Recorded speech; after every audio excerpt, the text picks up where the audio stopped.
Hello my beautiful souls! Welcome sa ating tarot reading sessions. Keep in mind, general reading po ito, maaaring mag-resonate, maaaring hindi.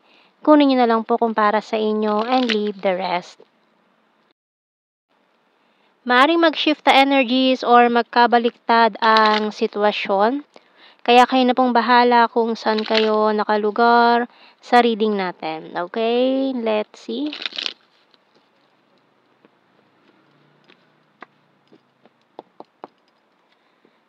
We have here the Star, strong Aquarius energy, and the Eight of Swords. Two of Wands, Ten of Wands, Seven of Cups, the Moon, the Magician, and the Five of Pentacles. Bottom card is Ace of Swords. Okay. So, mukhang communication again from this person na maaaring ginost ka din, lalo na kung connected to sa reading kanina. So, nang ghost itong taon to, bigla na lang na walang parang bula dyan, no? Kumbaga, okay naman kayo nag-uusap. Tapos, bigla na lang siya nawala, hindi na nagparamdam. Kasi, madami siyang ayan, with the Seven of Cups, ang dami niyang options. Kumbaga, isa ka sa mga naging options niya before, kumbaga, tinetest lang kayo pa isa-isa, ganyan. Kumbaga, jumping into another option. Kaya bigla siyang nawala. Hindi na nagparamdam tong taon to. So, may specific signs tayo dito ng Aquarius, Cancer, and Pisces energy. So, maaaring long distance situation din to. Malayo siya. And mukhang may person siya na napupusuan din na nasa malapit lang. Kumbaga, convenient para sa kanya yung pinili niya. So, tingnan natin. Kasi ang hirap nga naman pag malayo, 'di ba? Hindi mo mapuntahan. So, yun ang inisip niya rin siguro. Time consuming masyado ang haba ng oras ng biyabiyahihin, 'di ba? Tapos mahal pa yung pamasahe. Ayan. Kaya parang nagdalawang isip siya na kumbaga nawalan siya ng gana, ganun. So, we have here waiting shed. Kasi ang hirap nga naman maghintay ng biyahe, di ba? Maghihintay ka sa waiting shed ng bus, jeep, or kung ano man sasakyan, di ba? Lalo kung wala naman daw siyang car, wala siyang, or kahit motor, di ba? So, ang hirap puntahan. Mahirap magastos sa gas. Yan, di ba? Dami niyang dahilan. Puro dahilan. So, we have here coins and mirror, doll, snake, uhu. And this one is newspaper. So, magugulat ka na lang sa balita tungkol sa taong to. May news tungkol dito sa taong to. We have here money. So, mukhang nabalitaan mo na itong taong to ay pinaglaruan, taong pinili niya, niloko, pinagtaksilan, ganyan, with a snake card, doll, and coins. So, maaaring karmic relationship. Ang laki ng lesson na natutunan niya ron sa connection na yon. Kumbaga, lesson learned, malala. Ang matinding lesson ng pinagdaanan niya sa person na yon, no? Kaya bila siya nawala. Nabalitaan mo pa, no? Kaya parang nahihiya siya ngayon sa iyo na lumapit. Kasi, alam niya nabalitaan niya. Maaaring nabalitaan niya rin na alam mo na yung nangyari sa kanya, no? Kaya parang yan, nahihiya-hiya siya, ganyan. So, tingnan natin anong message ng Archangel natin. So, ngayon, nahihiya siya lumapit sa'yo. So, dalawang card ito. Brilliant idea by Archangel Uriel. Yes, your idea is divinely guided. Please take action to bring your idea to fruition. So, talagang, ayan, magandang mga pasok sa'yo ng energy ngayon eh. Yung mga ideas mo, magaganda. Talagang, you're glowing, you're blooming, lalo na sa career, and pati na rin sa iyong aura ngayon. We have here compassion by Archangel Zadkiel. Soften your heart with respect to this situation and all the people involved, including yourself. So, ayan, huwag mo sisihin yung sarili mo sa nangyari, no? Dahil hindi kanya pinili, or may pinili man siyang iba, or bila na lang siya na walang parang bula. Na, di ba? So, hindi mo kasalanan na itong taong to ay hindi alam kung ano ba talaga yung gusto niya. Di ba? Kasi nagja-jump pa siya into another option Kumbaga, hindi pa siya sigurado sa kung ano yung gusto niya. Kasi once na sigurado ka na, alam mo kung ano yung gusto mo sa buhay, and mafi-feel mo naman agad yan na hindi mo na kailangang patagalin pa kung itong taong 'to ba ay nafi-feel mo na magkakasundo kayo, para sa'yo na siya or ano, mararamdaman mo naman agad-agad yan na ano, pero yung iba talaga ano, yung nabubulagan, 'di ba? Kasi lalo na kung 'tong taong 'to is nagpre-pretend, ayan, with a doll, pretending na, ako yun the one for you. Nakilala mo siya as sweet person, mabait, matulungin, lahat na ng good qualities. And then, bigla na lang nagbago, 'di ba? So, ibig sabihin, nagpe-pretend lang siya, hindi siya talaga gano'n. Hindi siya talaga yung person na yun na ini-imagine mo na siya. So, kumbaga nag-pretend lang. So, dun lumalabas kasi yung mga ano, 'di ba, na nagoyo, parang nabudol, ganyan, 'di ba?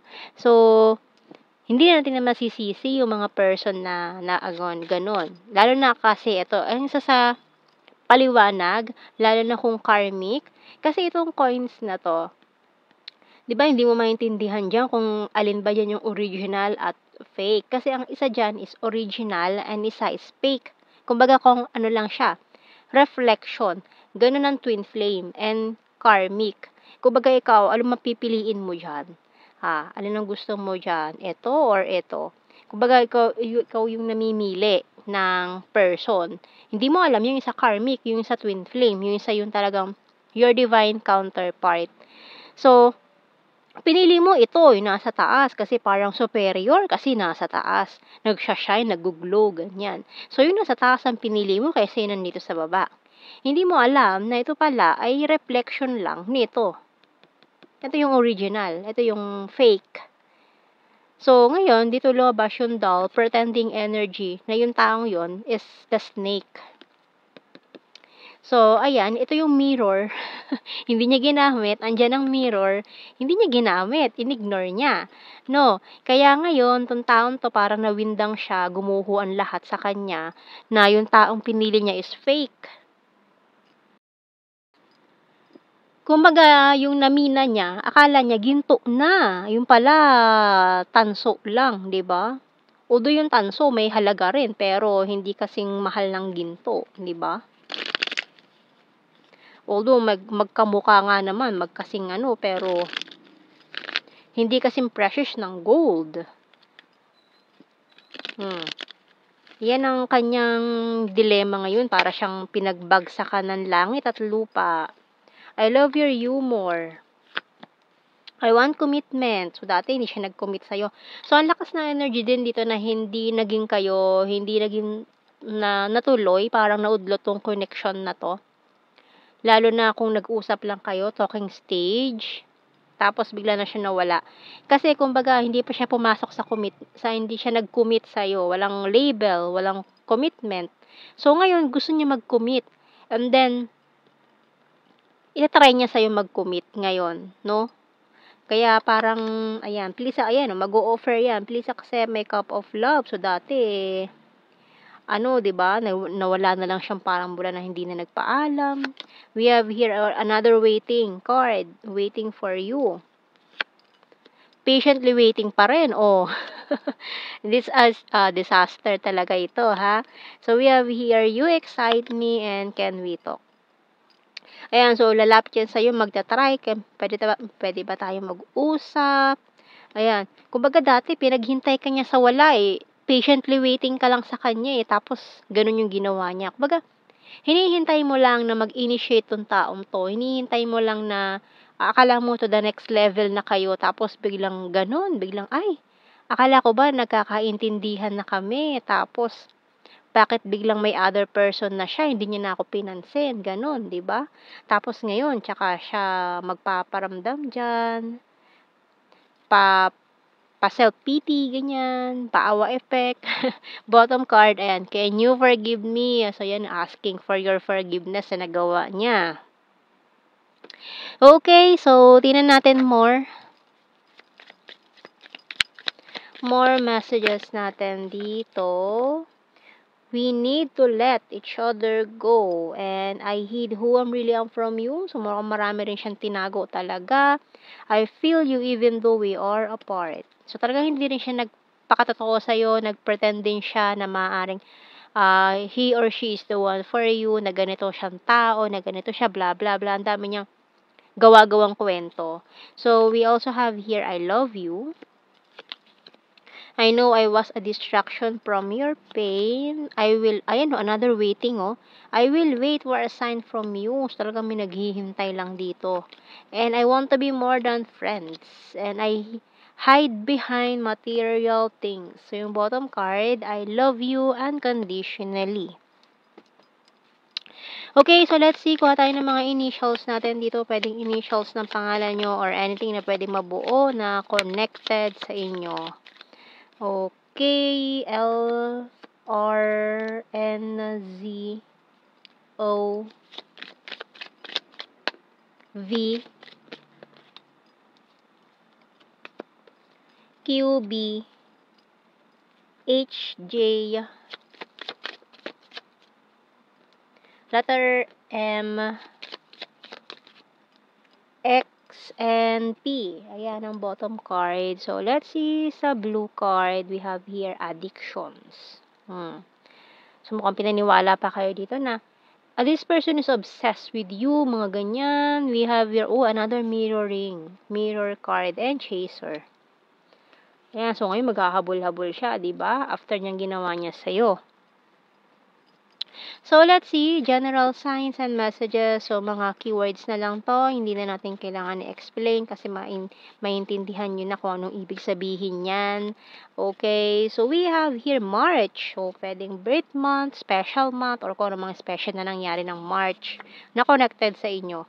Ayan, you're very lucky. Sexy body, full of charisma. Chaser again. So, talagang gusto niya maghabol. Present lover, cold city, Libra and Dimple, earth sign, Taurus, Virgo, Capricorn, shy at first. So, ngayon, nahihiya yan sa'yo. Sa una, nahihiya, pero pag ano na, di ba, kapal na ng mukha. So, we have here sword, air sign, Gemini, Libra, Aquarius, and another Aquarius energy. Strong, very strong Aquarius. Soulmate. Coins is earth sign, Taurus, Virgo, Capricorn. So, kung naghihintay ka pa rin, ayan, kailangan pa rin ng patience, please. And this one, oops. Has a dirty sense of humor, logical, and overthinker. So, may nag-overthink na malala, sino tong taong to? Ayan. So, yan ang ating reading, my beautiful souls. Thank you for watching. Take care and God bless. See you in our next reading, guys. Bye-bye.